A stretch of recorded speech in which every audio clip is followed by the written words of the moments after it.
ጋይስ ለማስተር አብነት መጸለይ ያለብን ሁላችንም። እኔ እንግዲህ አልሰማውም ነበረ። አንድ ቀን አስታውሳለሁ ወደ ቲክቶክ አዋርድ ሁላችንም ሄደን ማስተር አብነት የተናገረው ነገር እውነት ልቤ ላይ ትንሽ ከበድ ብሎኝ ነበር። ጠይቄውም ነበረ ደህና ነህ ወይ ብዬ ማለት ነው። በጣም ተጨናንቄ ነበር የዛኔ ከመድረክ ሲወርድ ማለት ነው የተናገረው ቃላት ማለት ነው። እና አሁን ደግሞ ጸሎታችን ያስፈልገዋል ጋይስ። የሰው ጸሎት የህዝብ ጸሎት እንደሚሰራ እኔ ራሴ በግል አይቼዋለሁ።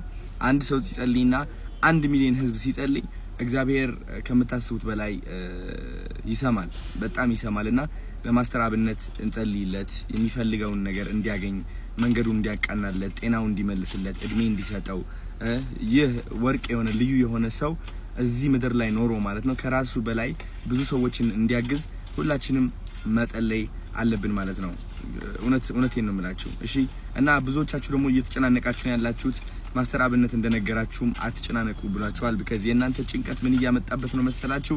እሱም ጭንቀት እያመጣበት ነው። መጨናነቅ የለበትም፣ እንደው መደሰት ነው ያለበት። ማስተር አብነት እስካሁን ላረጋቸው ነገሮች ሴሌብሬት ነው ማድረግ ያለብን፣ እንደውም መሸለም ነው ያለባችሁ።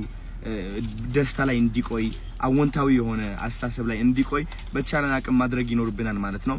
ሰፖርት የምናደርገው በዚህ ዓለማዊ ነገር ብቻ ሳይሆን በመንፈሳዊ ነገር ነው። እኛም ሰዎች ነንና ዓለማዊ አቅማችን ዝቅ ያለ ነው እውነት ለመናገር because ከዓለማዊ በላይ መንፈሳዊ ይበልጣል። ስለዚህ መንፈሳችን ላይ ሰርተን የማስተር አብነት መንፈስም እናስተካክለውና ቀጥ እንዲል እንዲቆም ህይወቱ እንዲቀየር ጤናማ እንዲሆን እንጸልይለት ሁላችንም ተንበርክከን ማታ ማታ ከመተኛታችን በፊት ማለት ነው።